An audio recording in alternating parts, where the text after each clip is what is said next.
বেশ দুদিন ধরে বড়মাশাইকে বলছিলাম হোয়াইট নয়নতারার চারা এনে দিতে। এর আগে এনে দিয়েছিল, কিন্তু এত যত্নের পরেও বাঁচলো না, তাই আবারও বলেছিলাম।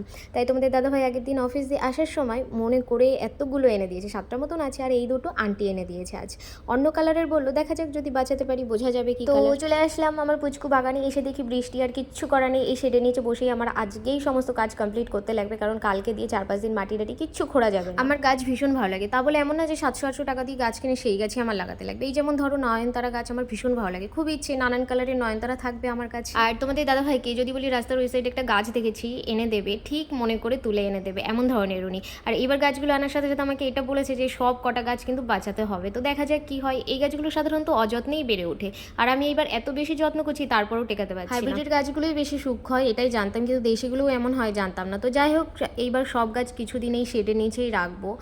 আর এই গাছ বাঁচবে সেটা তো আমি ভাবতেই পারি না, আই এম তো অবাক।